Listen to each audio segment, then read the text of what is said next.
Dear students, यदि आप भी क्लास 12th का फाइनल बोर्ड एग्जाम बायोलॉजी यानी जीव विज्ञान का 2026 में देने वाले हैं, तो आप सभी इस क्लास को कंप्लीट जरूर देखिएगा।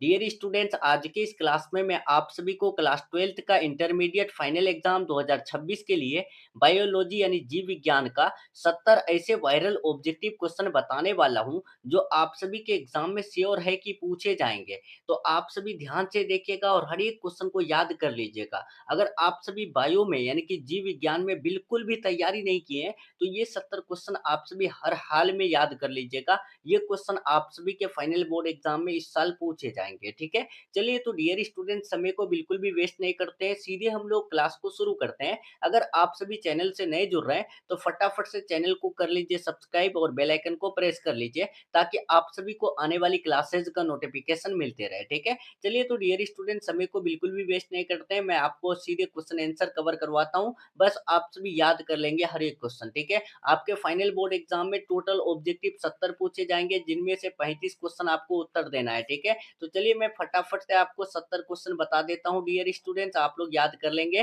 ठीक है। एक एक क्वेश्चन का आंसर आप लोग कमेंट बॉक्स में देते चलेंगे, अगर आपको आंसर पता होगा तो, ठीक है। चलिए, पहला नंबर क्वेश्चन आपके स्क्रीन में देखिए क्या पूछा गया है। देखिए, पूछा गया है, मुकुलन द्वारा जनन किसमें होता है। डियर स्टूडेंट, जो मुकुलन है, वो मुकुलन में जो जनन होता है वो किसके द्वारा, क्या अमीबा, ईस्ट, या फिर पैरामेशियम, या फिर प्लेनेरिया। तो मुकुलन द्वारा जो जनन होता है, याद रखिएगा, वो ईस्ट में होता है, ठीक है। राइट आंसर एक का बी बिल्कुल राइट हो जाएगा, ध्यान रखिएगा, दिमाग में सेट कर लीजिएगा, बहुत वायरल क्वेश्चन है ये। दूसरा देखिए, इस साल पूछे जाएंगे ये क्वेश्चन, आवृतबीजी पौधों में भ्रूणकोश की सूत्रगुणता क्या होती है। यानी कि आवृतबीजी पौधों में जो भ्रूणपोष की गुणसूत्र होते हैं, तो वो क्या होते हैं, एन यानी हैप्लॉइड, 2n यानी कि डिप्लॉइड, 3n मतलब कि ट्रिप्लॉइड, और 4n मतलब कि टेट्राप्लॉइड, ठीक है। तो बताइए, यहाँ पर जो है आवृतबीजी पौधों में भ्रूणपोष की गुणसूत्र क्या होती है, तो याद रखिएगा 3n होती है, मतलब त्रिगुणित होती है। राइट आंसर जो है ना, दो का सी बिल्कुल राइट हो जाएगा। चलिए, तीसरा नंबर क्वेश्चन आपकी स्क्रीन में है, बहुत इंपॉर्टेंट और वायरल क्वेश्चन है। आपको पता ही है कि आपके फाइनल बोर्ड एग्जाम में बायो का क्वेश्चन बहुत ज्यादा हार्ड पूछे जाते हैं, तो इसीलिए मैं आपके लिए 70 ऐसे वायरल क्वेश्चन लाया हूं ना, जो आपके एग्जाम में पूछे ही जाएंगे, ठीक है। बस भरोसा करके एक एक क्वेश्चन को याद कर लेंगे। मनुष्य में अंडोत्सर्ग किस हार्मोन से प्रेरित होता है। देखिए, जो मनुष्य है, उसमें मतलब अंडोत्सर्ग जो मतलब कि प्रेरित होता है, वो कौन से हार्मोन के द्वारा, क्या एफएसएच यानी कि फोलिकुलर स्टिमुलेटिंग हार्मोन के द्वारा, या फिर एलएच मतलब यानी कि ल्यूटेनाइजिंग हार्मोन के द्वारा, या फिर एस्ट्रोजन प्रोजेस्टेरोन हार्मोन के द्वारा। बताइए कौन सा होगा इसका राइट आंसर। तो याद रखिएगा, मनुष्य में यानी अंडोत्सर्ग जो प्रेरित होता है, वो एलएच के द्वारा, ल्यूटिनाइजिंग हार्मोन के द्वारा। यहाँ पर 3 का राइट आंसर बी हो जाएगा। चलिए, 4 नंबर क्वेश्चन देखेंगे आपकी स्क्रीन में, पूछा गया है, कॉपर टी किस प्रकार का गर्भ निरोधक है। कॉपर टी जो है, कौन से प्रकार का गर्भ निरोधक है, तो याद रखिएगा 4 का राइट आंसर बी हो जाएगा, आईयूडी, ठीक है। Right answer option number B हो जाएगा, इंट्रा यूटेराइन डिवाइस के द्वारा, ठीक है। नेक्स्ट क्वेश्चन की तरफ बढ़ते हैं डियर स्टूडेंट्स। 5 नंबर क्वेश्चन देखिए आपके स्क्रीन में आ चुका है, आप लोग याद करते चलेंगे, बहुत वायरल क्वेश्चन है, इस साल पूछे जाएंगे। मेंडल ने अपने प्रयोग में किस पौधे का चयन किया था, चना का, सरसों का, मटर का, गेहूं का। तो याद रखिएगा, मटर का प्रयोग किए थे, ठीक है। आप लोग क्या कीजिए, फटाफट से चैनल को सब्सक्राइब करके बेल आइकन को प्रेस कर लीजिए, आप कोई भी बोर्ड से हैं, आपके फाइनल बोर्ड एग्जाम में ये क्वेश्चन पूछे जाएंगे। डाउन सिंड्रोम का कारण क्या है। देखिए, डाउन सिंड्रोम का जो कारण है वो क्या है, तो डियर स्टूडेंट्स याद रखिएगा, 21वें गुणसूत्र की ट्राइसोमी है, ठीक है। ये क्वेश्चन पूछे जाएंगे, बहुत ऐसे क्वेश्चन आने वाले हैं जो आप सभी पहली बार देखेंगे, तो आपको घबराना नहीं है, आपको याद कर लेना है, ठीक है। चलिए डियर स्टूडेंट, नेक्स्ट देखते हैं 7 नंबर क्वेश्चन। आनुवांशिक इंजीनियरिंग में आणविक कैंची किसे कहते हैं। देखिए, आनुवांशिक इंजीनियरिंग में जो आणविक कैंची कहते हैं किसको, लाइगेज को, पॉलीमरेज को, प्रतिबंधन एंजाइम को, हेलिकेज को। तो याद रखिएगा, रेस्ट्रिक्शन एंजाइम यानी कि प्रतिबंधन एंजाइम को कहते हैं। राइट आंसर 7 का सी हो जाएगा। चलिए, 8 नंबर क्वेश्चन देखिए, पूछा गया है, एड्स किस वायरस यानी विषाणु के कारण होता है। देखिए, एड्स जो रोग होता है, ये कौन से वायरस के द्वारा, आपको पता है एड्स जो रोग होता है वो विषाणु के द्वारा फैलता है, लेकिन कौन से विषाणु, तो याद रखिएगा एचआईवी विषाणु के द्वारा, ठीक है। Right answer option number C हो जाएगा। 9 नंबर क्वेश्चन, बीटी कपास में कौन सा जीन होता है। देखिए, जो बीटी कपास है, उसमें कौन सा जीन मौजूद होता है, तो याद रखिएगा 9 का right answer option number C हो जाएगा, कराई आईएबी और कराई आईएसी, ये दोनों होते हैं। राइट आंसर हमारा सी बिल्कुल राइट हो जाएगा। और हाँ डियर स्टूडेंट्स, अगर आप सभी क्लास 12th का फाइनल बोर्ड एग्जाम 2026 में दे रहे हैं और आप लोग बिल्कुल भी तैयारी नहीं किए हैं, तो आपके लिए 100% लर्ने वाला गेस्ट नोट्स जो है ना तैयार हो चुका है, ठीक है?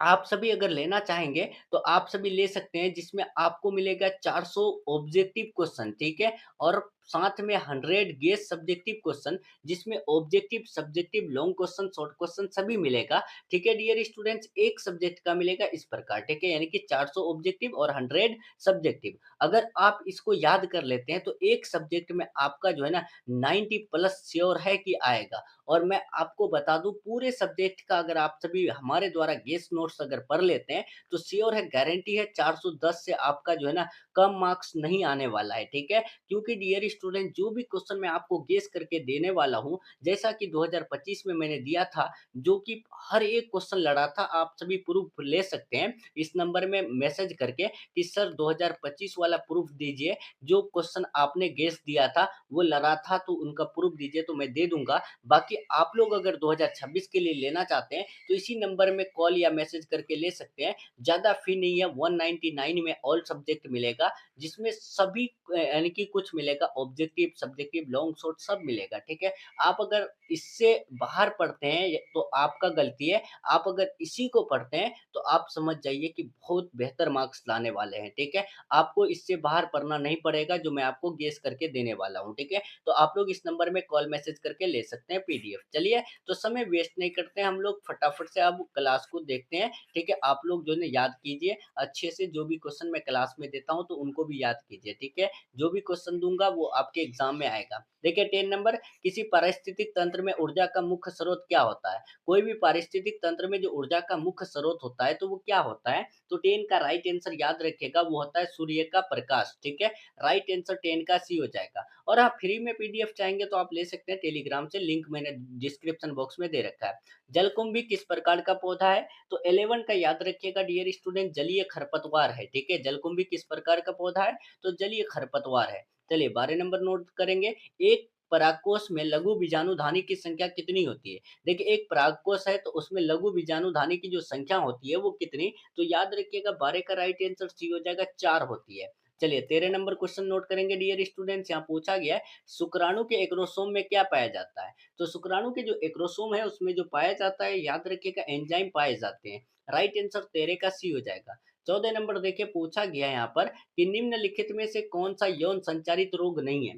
यौन संचारित रोग इनमें से कौन नहीं है डियर स्टूडेंट्स? तो याद रखिएगा टाइफाइड नहीं है। राइट आंसर 14 का सी हो जाएगा। 15 नंबर क्वेश्चन देखिए, द्विसंकर क्रॉस का फिनोटाइप यानी कि फिनोटाइप अनुपात क्या होता है? तो द्विसंकर क्रॉस का फिनोटाइपिक अनुपात अगर जब भी पूछे तो आप लोग याद रखिएगा 9:3:3:1 होता है, ओके?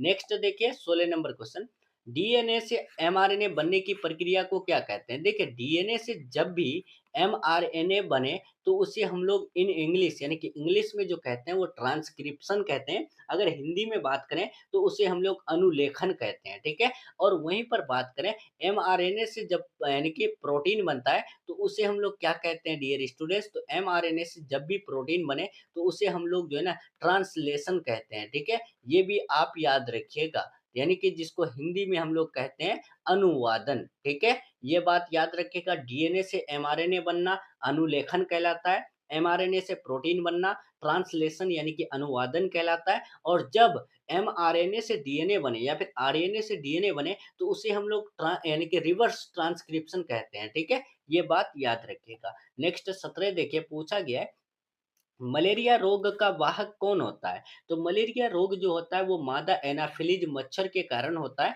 राइट आंसर बी हो जाएगा। 18 नंबर, पीसीआर का पूरा नाम क्या है? क्या आपको पता है पीसीआर का पूरा नाम? तो डियर स्टूडेंट्स, नहीं पता है तो आप लोग याद रखिएगा, बहुत इंपॉर्टेंट क्वेश्चन है इस साल के लिए। पीसीआर का पूरा नाम है पॉलीमरेज चेन रिएक्शन, ठीक है? नेक्स्ट बढ़ते हैं 19 नंबर क्वेश्चन, जैव विविधता का सबसे बड़ा खतरा क्या है? जैव विविधता का जो सबसे बड़ा खतरा है तो आप सभी याद रखिएगा आवास विनाश, ठीक है? राइट आंसर सी हो जाएगा। चलिए 20 नंबर नोट करेंगे, पूछा गया है बायोगैस में मुख्य रूप से कौन सी गैस होती है? तो बायोगैस में मुख्य रूप से जो गैस होती है वो है CH4 यानी कि मीथेन। नेक्स्ट 21 नंबर, बाह्य निषेचन का उदाहरण क्या है? बाह्य निषेचन मनुष्य, पक्षी, मेढक या फिर गाय। तो यहाँ पर बात करें बाह्य निषेचन का उदाहरण जो है ना वो है मेढक, ठीक है। मेढक बाह्य निषेचन करते हैं, बाकी मनुष्य, पक्षी, गाय ये आंतरिक निषेचन करते हैं। देखिए 22, निषेचन के बाद बीजांड किसमें विकसित होता है? जब निषेचन हो जाता है, फर्टिलाइजेशन हो जाता है, तो उसके बाद यानी कि उसके पश्चात जो बीजांड होता है ना वो बीज में विकसित हो जाता है। राइट आंसर बी हो जाएगा। 23, देखिए कॉर्पस ल्यूटियम का मुख्य कार्य किसका स्राव करना है? देखिए कॉर्पस ल्यूटियम का जो मुख्य कार्य है वो किसका स्राव करते हैं? तो 23 का ये याद रखिएगा, प्रोजेस्टेरोन। बहुत वायरल क्वेश्चन है, ये सब याद कर लीजिए, पूरा क्लास को देखिए। मैं गारंटी दे रहा हूँ आपका तैयारी लेवल बहुत अच्छा जाने वाला है। एमटीपी का अर्थ क्या होता है? एमटीपी का पूरा नाम आपको बताना है, क्या होगा? तो याद रखिएगा, इसका राइट आंसर 24 का बी हो जाएगा, मेडिकल टर्मिनेशन ऑफ प्रेगनेंसी, यानी एमटीपी का फुल फॉर्म। नेक्स्ट बढ़ते हैं 25, सहप्रभाविता का उदाहरण क्या है? देखिए सहप्रभाविता का उदाहरण जो है वो क्या होगा? तो 25 का याद रखिएगा, एबीओ रक्त समूह। राइट आंसर 25 का बी हो जाएगा।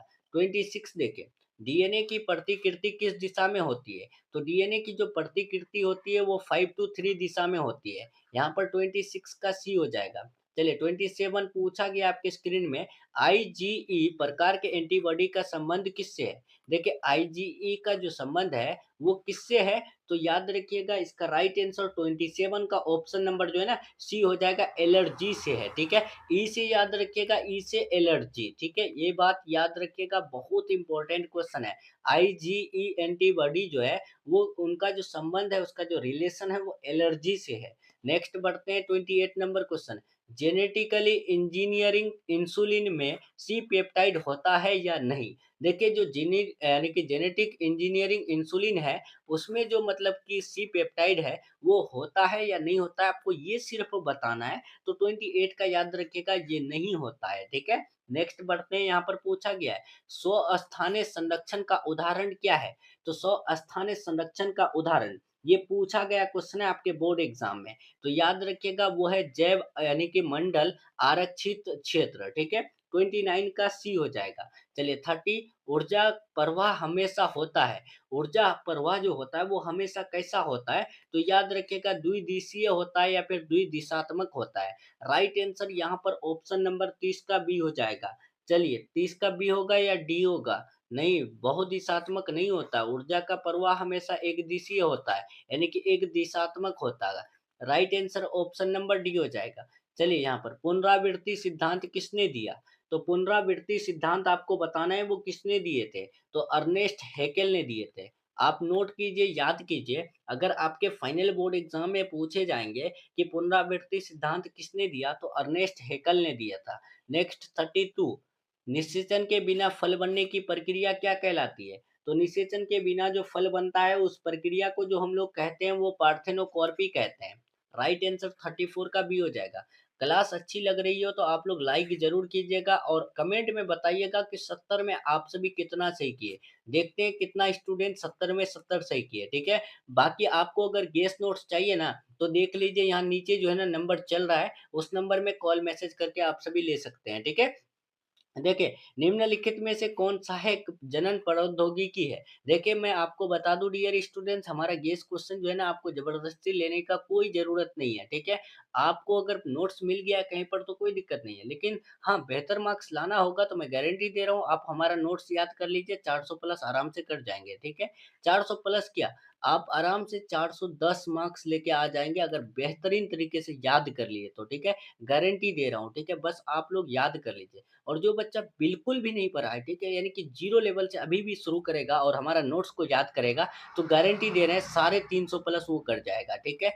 ऐसा नोट्स मैं आपके लिए लेकर आया हूँ, 400 ऑब्जेक्टिव दूंगा, जिनमें से जो है ना आपके एग्जाम में 30 प्लस यानी कि क्वेश्चन आएगा, और 100 सब्जेक्टिव दूंगा जिसमें से लॉन्ग और शॉर्ट दोनों दूंगा, जिसमें से यानी कि शॉर्ट क्वेश्चन जो है ना 6 क्वेश्चन तो आ ही जाएगा और लॉन्ग क्वेश्चन जो है ना कम से कम 3 आएगा, ठीक है।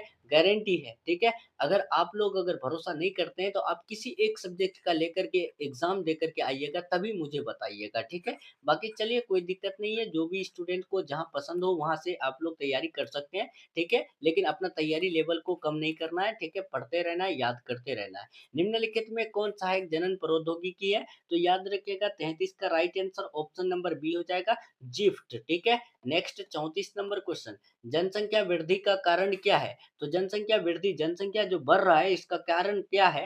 तो याद रखिएगा जन्म दर में वृद्धि और मृत्यु दर में कमी। यानी कि लोग कम मरेंगे और जन्म दर बढ़ेगा, तो ऐसे क्या होगा? जनसंख्या बढ़ेगा कि नहीं बढ़ेगा? और जनसंख्या अगर निरंतर रहेगा तो वो कैसे रहेगा? या तो वो यानी कि जन्म दर में अगर वृद्धि रह रहा है तो मृत्यु दर में भी वृद्धि होना चाहिए, या फिर जन्म दर में की बात करें तो अगर 5 जन्म ले रहा है तो कम से कम अगर 4 अगर मृत्यु भी होते हैं, तो ऐसे में जनसंख्या जो है ना कंट्रोल रहता है, ठीक है? तो जनसंख्या वृद्धि का कारण यही है कि जन्म दर में वृद्धि और मृत्यु दर में कमी। नेक्स्ट बढ़ते हैं, यहाँ पूछा गया डियर स्टूडेंट्स आरएनए में कौन सा नाइट्रोजनी बेस्ड डीएनए के थाइमिन जगह लेता है? बताइए, यहाँ पर पूछा गया है आरएनए में कौन सा नाइट्रोजनी बेस है जो डीएनए के थाइमिन की जगह लेता है? तो याद रखिएगा 35 का राइट आंसर डी हो जाएगा, यूरेसिल, ठीक है? नेक्स्ट बढ़ते हैं, यहाँ पर पूछा गया है रंग अंधता किस प्रकार का रोग है? देखिए जो कलर ब्लाइंडनेस रोग है, वो किस प्रकार का रोग है? तो याद रखिएगा 36 का राइट आंसर बी हो जाएगा, लिंग सहलगन आनुवांशिक रोग है। नेक्स्ट, टीआरएनए का मुख्य कार्य क्या है? यानी कि टीआरएनए जिसका पूरा नाम है ट्रांसफर आरएनए। तो ट्रांसफर आरएनए का जो मुख्य कार्य है वो क्या है?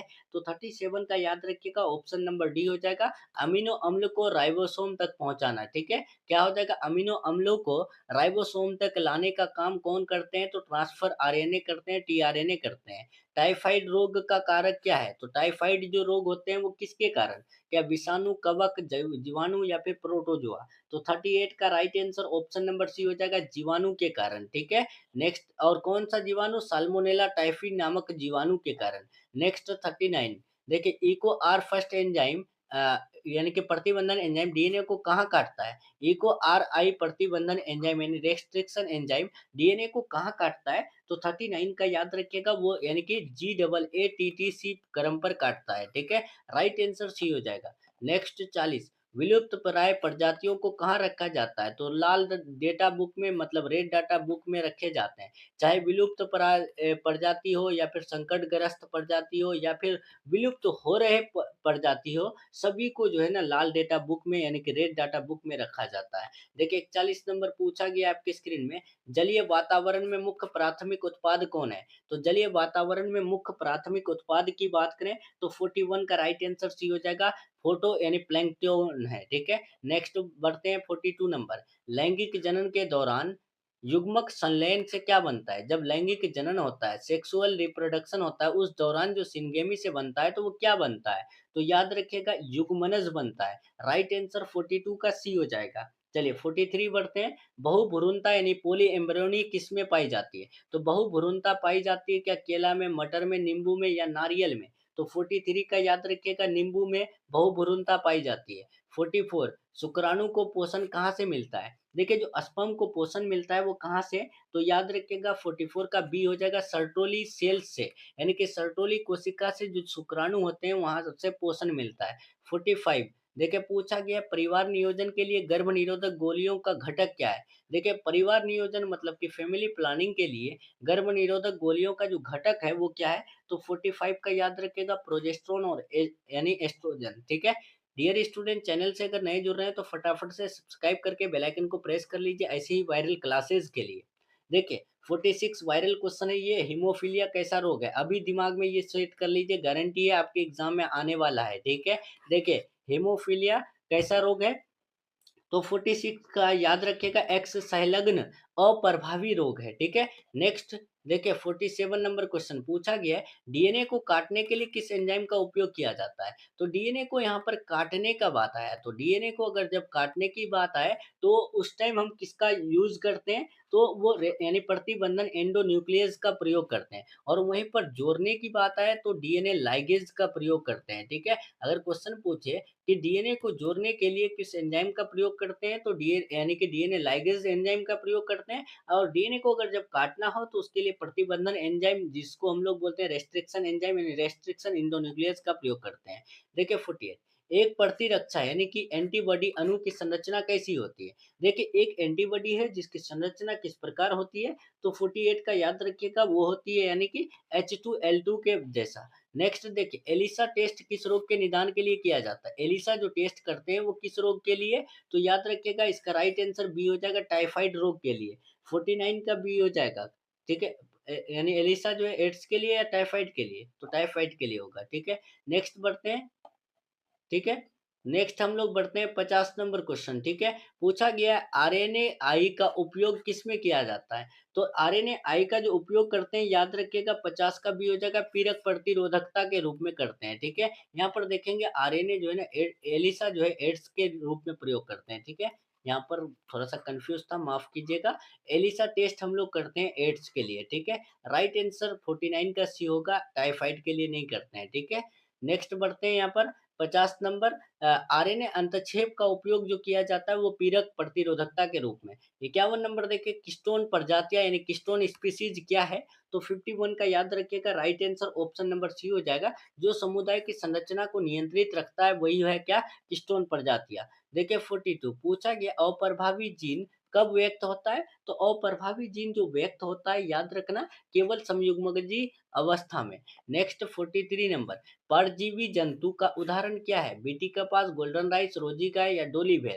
बताइए। ट्रांसजेनिक एनिमल्स का उदाहरण कौन है? तो 53 का राइट आंसर सी हो जाएगा रोजी गाय यानी रोजी काऊ। नेक्स्ट जैव आवर्धन का मुख्य कारण क्या है? जैव आवर्धन का जो मुख्य कारण है वो क्या है? तो वो है डीडीटी। राइट आंसर 54 का सी हो जाएगा। 55 जीवाश्म किसके अध्ययन का मुख्य स्रोत है? देखिए जीवाश्म जो है किसके अध्ययन का मुख्य स्रोत है? तो जैव विकास का मतलब एवोल्यूशन का, ठीक है? नेक्स्ट बढ़ते हैं 56 वह कोशिका जो निषेचन के बाद भ्रूण बनाती है, वह कोशिका जो निषेचन के बाद भ्रूण बनाती है उसे क्या कहते हैं? तो याद रखिएगा वो है कौन? युग्मनज। ये जो है निषेचन के बाद भ्रूण बनाते हैं। नेक्स्ट वायु परागण किसमें नहीं होता है? मक्का, घास, सेल्विया, गन्ना। तो सेल्विया में क्या नहीं होते हैं? वायु परागण नहीं होते हैं। बाकी मक्का वायु परागन, घास वायु परागन, गन्ना वायु परागन, ये तीनों होता है। देखिए 58 मानव शुक्राणु के मध्य भाग में क्या पाया जाता है? देखिए जो मानव शुक्राणु ह्यूमन स्पर्म होता है उसके मिडिल पीस में जो पाया जाता है वो क्या?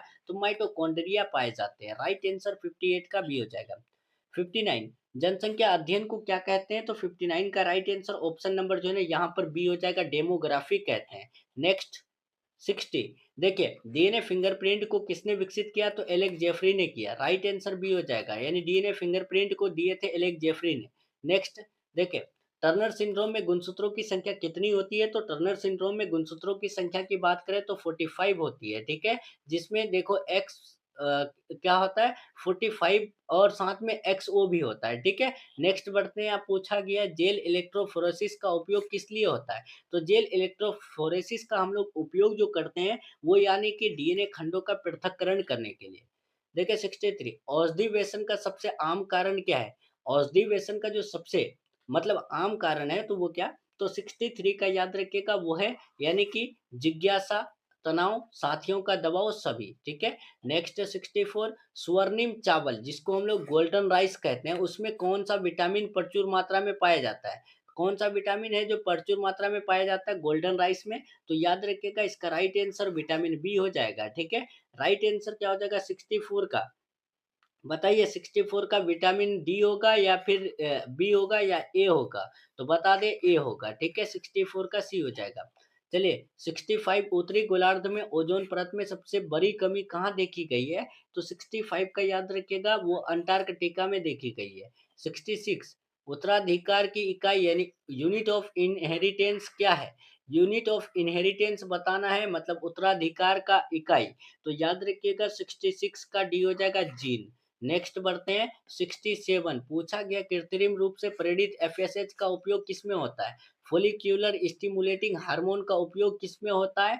तो 67 का याद रखिएगा महिलाओं में यानी कि अति अंडोत्सर्ग के रूप में होता है। देखिए उत्परिवर्तन का सिद्धांत किसने दिया? देखिए 68 का क्या होगा? जो म्यूटेशन है, म्यूटेशन थ्योरी किसने दिया था? तो ह्यूगो डी व्रीज ने दिया था। Right answer option number B हो जाएगा। चलिए 69 पूछा गया है, इनमें से कौन है जो द्वितीयक प्रदूषक है? सेकेंडरी पोल्यूटेंट कौन है? तो इसका राइट आंसर याद रखिएगा PAN, जिसका पूरा नाम क्या है? पेरोक्सी एसिटिल नाइट्रेट, ठीक है। राइट आंसर सी हो जाएगा 70 नंबर। यानी कि आज का लास्ट क्वेश्चन और सबसे वीवीआई क्वेश्चन, एक पारिस्थितिक तंत्र में अपघटक कौन होते हैं? क्या पौधे, जानवर, जीवाणु और कवक, या फिर केवल पौधे? तो जो जीवाणु और कवक होते हैं ये पारिस्थितिक तंत्र में अपघटक होते हैं। राइट आंसर 70 का सी बिल्कुल राइट हो जाएगा, ध्यान रखिएगा, याद रखिएगा। बाकी डियर स्टूडेंट्स, इधर आपका आंसर की है, ठीक है। अगर आप सभी आंसर की के साथ पीडीएफ चाहते हैं तो क्या करेंगे, फटाफट से टेलीग्राम चैनल को ज्वाइन कर लेंगे।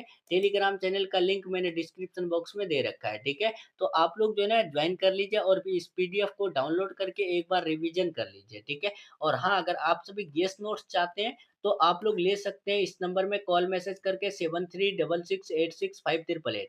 इस नंबर में कॉल मैसेज करके आप सभी जो है ना 100% अपने फाइनल एग्जाम में लड़ने वाला गेस्ट नोट ले सकते हैं, जो आपके एग्जाम में हूबहू पूछे जाएंगे, ठीक है। चलिए, तो हम लोग जो है ना क्लास को यहीं तक रखते हैं। क्लास कैसा लगा कमेंट में जरूर बताइएगा, 70 में कितना पता था ये भी जरूर बताइएगा। बाकी चैनल से नए जुड़ रहे हैं, चैनल को फटाफट से कर लीजिए सब्सक्राइब और बेल आइकन को प्रेस कर लीजिए। मिलते हैं नेक्स्ट वीडियो में। Take care, thanks for watching.